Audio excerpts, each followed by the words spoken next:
I guess we'll go on to our topic of today in bigotry.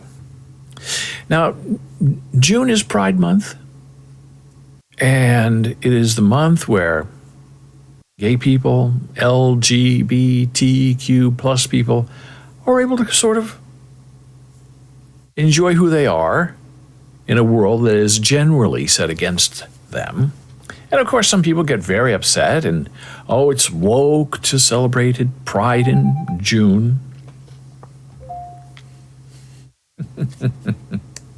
I never learned. Turn it off. Oh, and my watch is missing as well. It's been a rough day. And it's, the conservative right has gone after drag queen story hour and woke people, and it's fascinating what they want banned as far as books.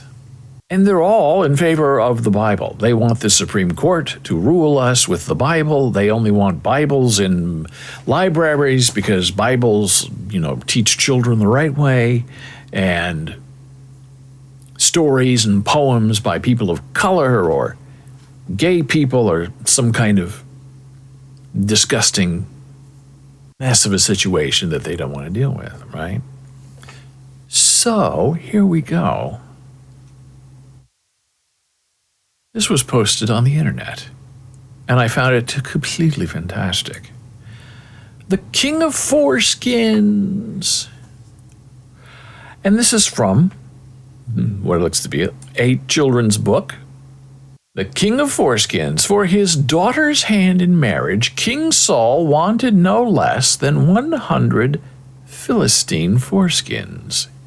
David, really wanting to become a son-in-law to the powerful king, took his men and killed enough Philistines to bring back 200 foreskins. David counted them all in front of the king. As promised, he was awarded the princess. Now, you may think, if you're not very religious, what is that about? Well, it's from the Bible. Book of Samuel, 8:25 to 27. And then it got me thinking, well, I asked ChatGPT, I said, wait, what's going on with the foreskin thing? I really, not religious, I had never heard of it before. I did mention it to my beautiful wife, Jenna Sweetheart, and she kind of said, oh yeah, I know that. So it's sort of interesting that the religious conservative right doesn't want stories about gay people in libraries, but having the story of David and his foreskins is completely acceptable and promoted. So I asked ChatGPT, hey, explain David getting 200 foreskins from Palestinians as a gift. And ChatGPT said, well, the story you're referring to comes from the Bible, especially the book of, 1 Samuel, 1 Samuel. In this case, I'm Trump. 2 Corinthians, hey, 1 Samuel, what do I know? I really don't care. Chapter 18. The story is set in a time of conflict between the Israelites and the Philistines. David, who would later become king, is still a young warrior in the service of King Saul at this point. According to the story, Saul offers his daughter, Michal, to David as a wife. But he requests a rather gruesome dowry, 100 Philistine foreskins.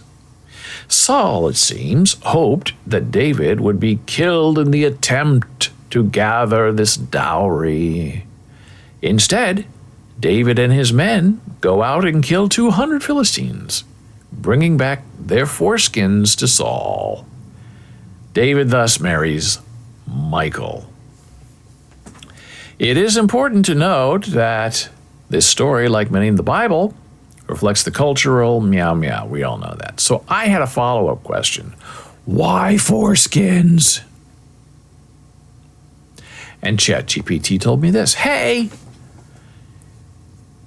in the ancient Near East context, including the Hebrew Bible, foreskins were often used as proof of victory or accomplishment over enemies. Circumcision was an important part, a ritual practice among the Israelites, and was seen as a sign of their covenant with God. Foreskins were proof that the Philistines had actually been killed. As it would be difficult to obtain this body part from a living person. Well, you could ask millions and millions and millions of young boys who were mangled by their parents in the 60s and 70s. It also served as a symbolic ritual humiliation of enemies, given the importance of circumcision in the Israelite culture. The story, like many in the Bible, meow meow. So I asked, again, another follow-up question. Why? ChatGPT, tell me why. Why were the foreskins separated from the penises? Or were they? In the biblical text, Samuel 18:25-27, ChatGPT replies, is not explicitly detailed how the foreskins were obtained, but the implication is that they were removed from the Philistines after they were killed. In the context of the story, the foreskins were taken as a form of proof of David's victories over his enemies. And then again, the story, the culture. So I found that very interesting. That this sort of story, the collection of foreskins to buy a daughter, is perfectly acceptable and celebrated in some conservative communities, while the opposite is not. Meaning, gay people, trans people, they're evil.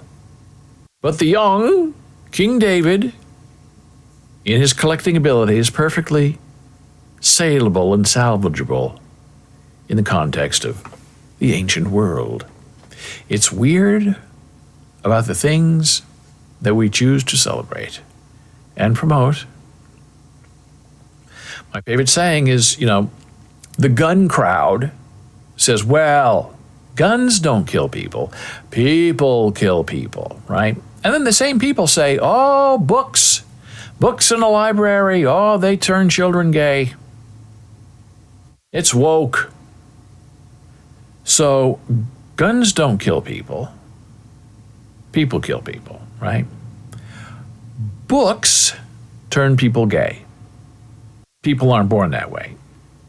It's a logic I don't understand, and it's a mindset I don't care to know. Also in our understanding of pride is this wonderful